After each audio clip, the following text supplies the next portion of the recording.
Olá, fonovintes, estamos começando o nosso 7º episódio e hoje temos como convidada a fonoaudióloga Camila Vivas.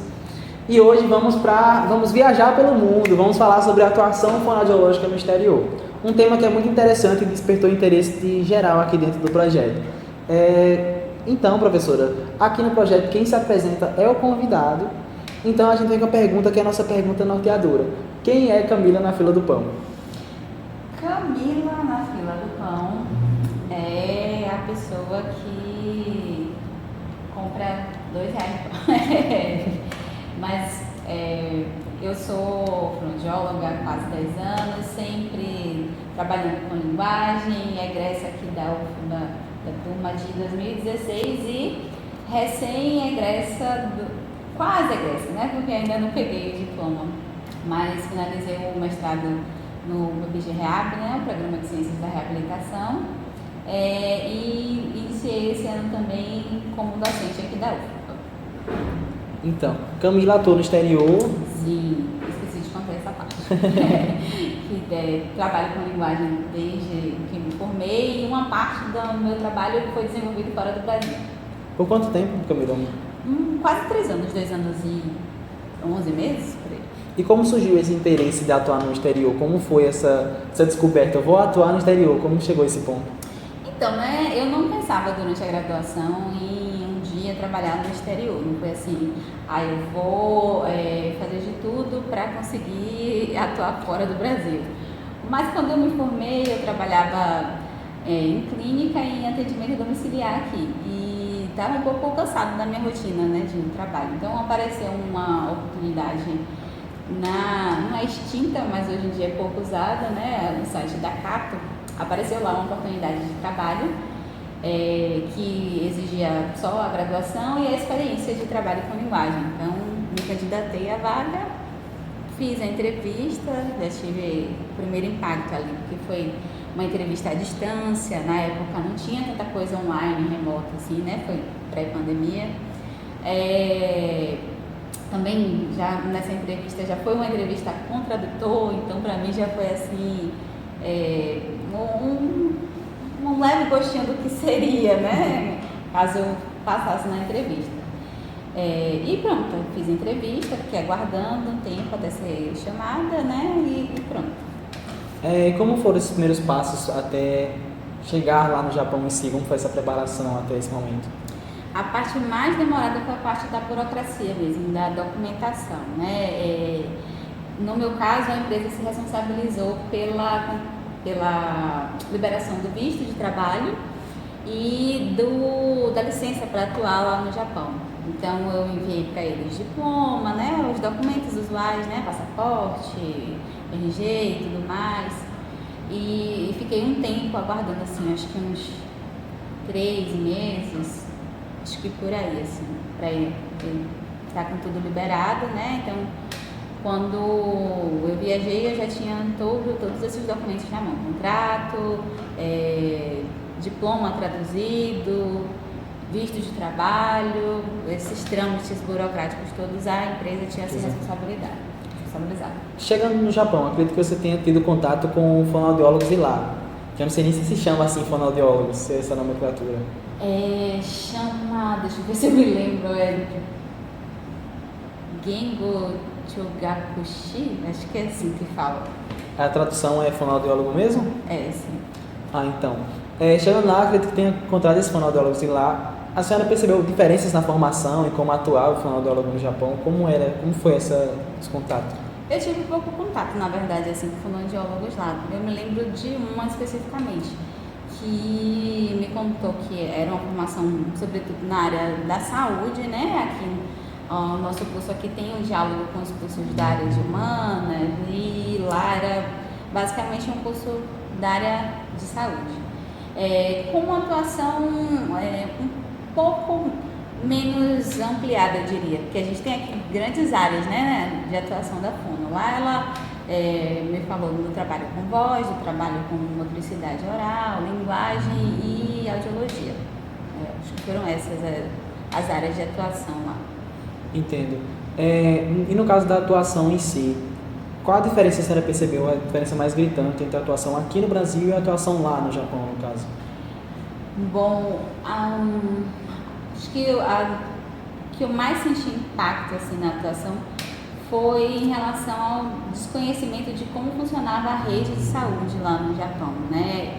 A gente aqui na UFBA tem um currículo vasto assim, de estudo em saúde coletiva, o que prepara a gente quando a gente sai para, no mínimo, saber caminhar na rede, né? Como contactar outros setores, como a gente realiza alguns encaminhamentos, enfim. E quando eu cheguei lá no Japão, eu não conhecia como é que funcionava, não conhecia nem inicialmente como funcionava o serviço onde eu trabalhava, porque parecia uma mistura, algo ali da saúde, mas também próximo da educação, né? Então, até eu me ambientar nesse modus operandi levou algum tempo. Então, e isso para mim fez uma diferença muito grande, assim, porque eu tinha necessidade, né? Os pacientes continuam demandando muitas vezes mais do que o atendimento Sim. clínico pode ofertar. Às vezes eu precisava entrar em contato com a escola, com o serviço social, com o conselho tutelar, e eu não tinha essa ponte, né? Só depois de um tempo que entrou uma funcionária no lugar onde eu trabalhava, que ela entrou para coordenar a equipe brasileira, mas ela era japonesa e era assistente social. Entendi. Então ela acabou fazendo essas articulações assim que permitiu que a gente trabalhasse de maneira mais integrada assim, com outros setores. Foi uma dúvida que me surgiu, essa questão dos intérpretes. Era muito fácil esse contato com os intérpretes, ter intérpretes, no caso tradutores, nesse processo? Era uma burocracia? Como era essa... Você fala no mercado de trabalho mesmo, na Sim, atuação? vamos dizer que a senhora que tivesse que ir lá no Japão a atuar na escola, ir na escola. Ah, sim. Era bem variável, assim. Na cidade onde eu trabalhava, era uma cidade que tinha bastante brasileiros. Então, nas repartições públicas, tinha quase sempre alguém que falava português. No meu trabalho especificamente, eu tinha um colega de trabalho que atuava como tradutor também para fazer essa mediação. Mas era uma empresa que funcionava no Japão todo, né? Então, na unidade onde eu trabalhava, tinha esse profissional que fazia a tradução. Mas em outras unidades não tinham. Então, os profissionais ali tinham que se virar com, às vezes, eram pessoas que já moravam no Japão há algum tempo, então sabiam um pouco mais de japonês, e aí se virava ali nesse pouco que tinha, né? Mas eu acredito que era muito mais desafiador. Sim, sim.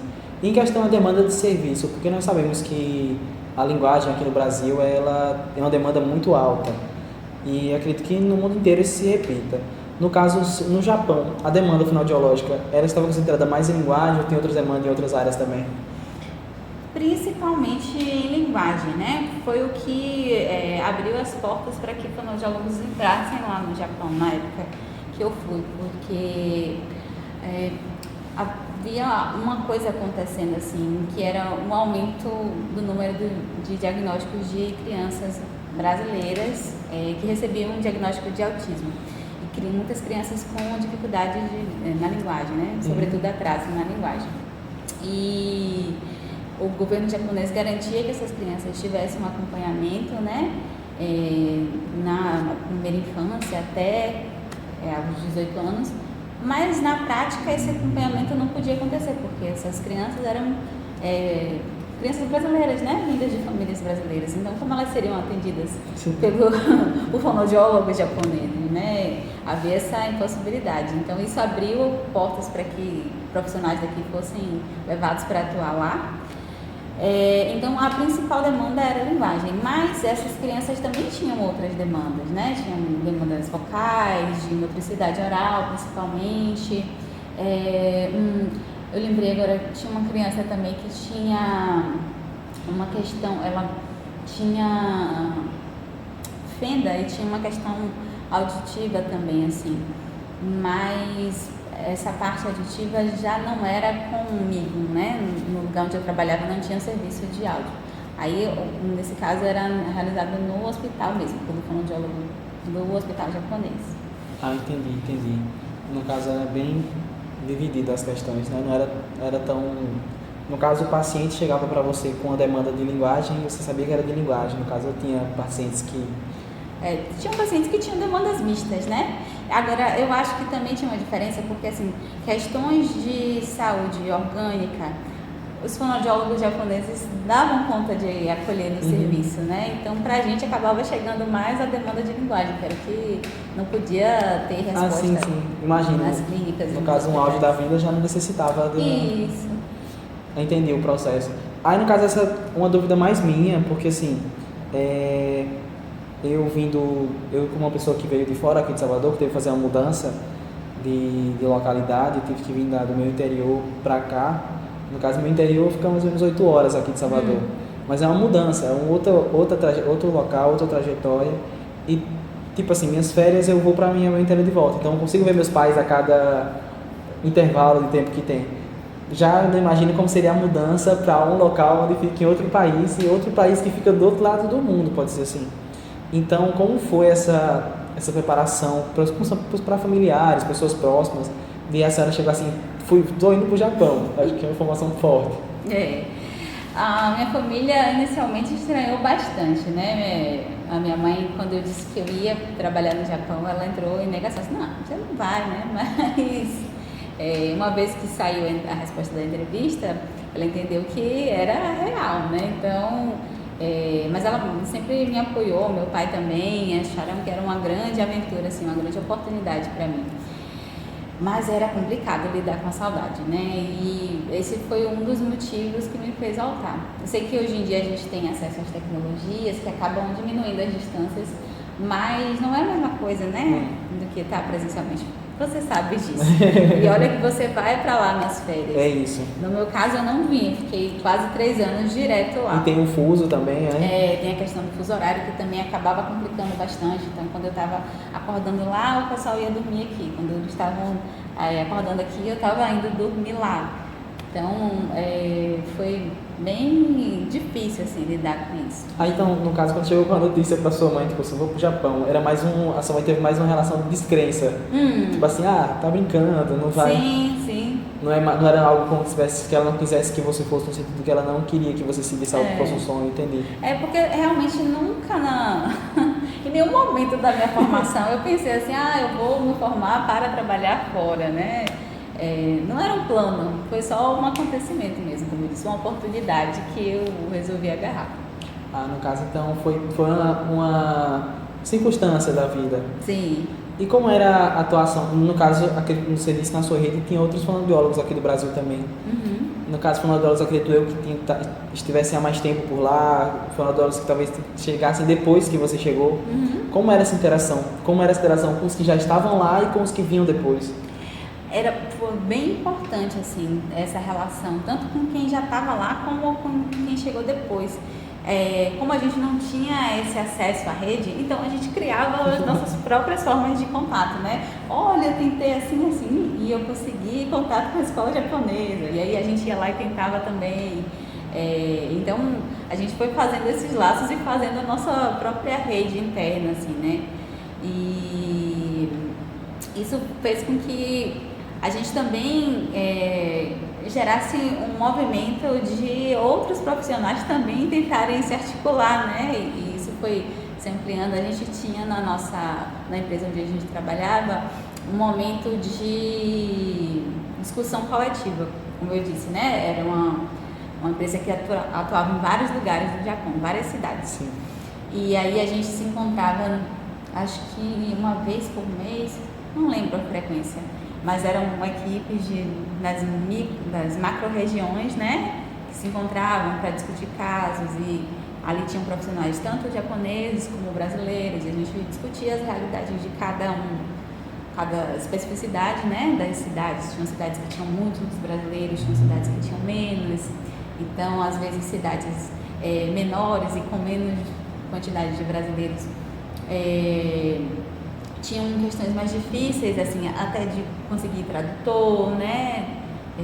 Então, era importante que a gente tivesse esse contato mais próximo por quem era da nossa área e por quem já estava lá há mais tempo, e também a gente se colocava à disposição de quem estava chegando, né? Para ser suporte de quem estava chegando. Esse fluxo era alto, esse fluxo de fonos que chegavam lá, essa atuação, como é esse fluxo? Esse fluxo até hoje, ele acontece ainda?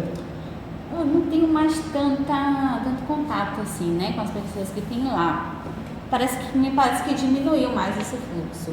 Mas na época que eu trabalhava lá, eu fui junto com uma outra colega aqui da UFBA também. Um ano antes, uma outra colega nossa havia ido, e depois que eu estava lá, depois de uns 6 meses, uma outra colega aqui da UFBA foi também. Então, assim, era um volume grande de fonoaudiólogos que foram trabalhar lá nessa época. Também porque, por causa disso que eu disse, né, havia uma preocupação enorme tanto do governo japonês como do governo brasileiro, por causa desse aumento de número de diagnósticos, né, de crianças brasileiras com diagnóstico de autismo. E o sistema não sabia o que fazer com essas crianças, que tratamento dá para elas, né? Eu acredito que essa questão de ter fonos brasileiros por lá tornava essa chegada mais confortável, mais tranquila, né? Porque tem um impacto muito forte da diferença cultural do Japão para cá.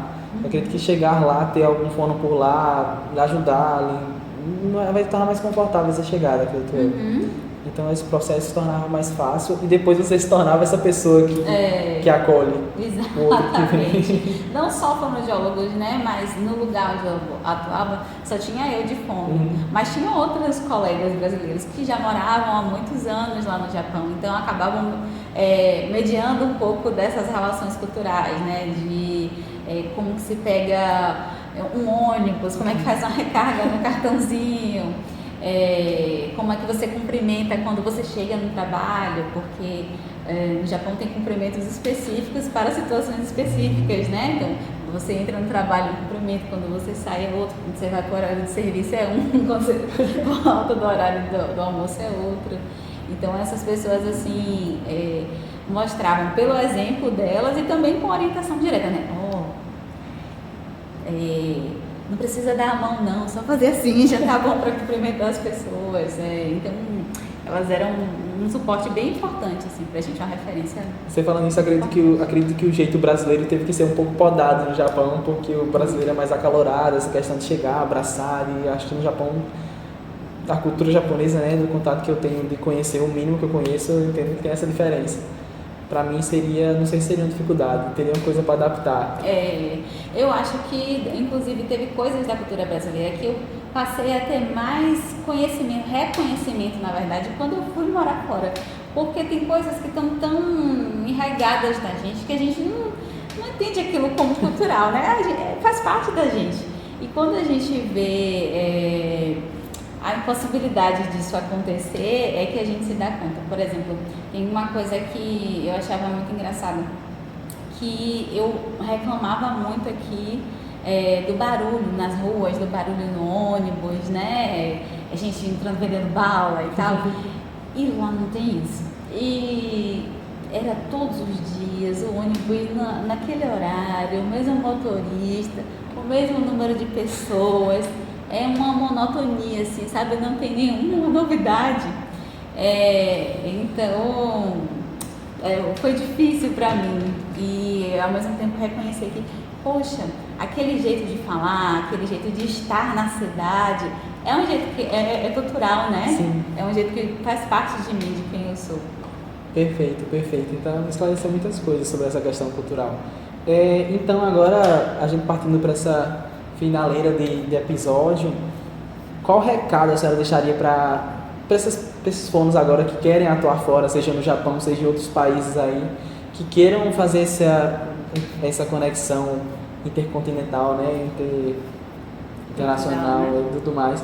Qual a dica que a senhora deixa para esse pessoal que quer atuar fora? Eu não sei se é bem uma dica assim, mas é um conselho de coragem, vão em frente.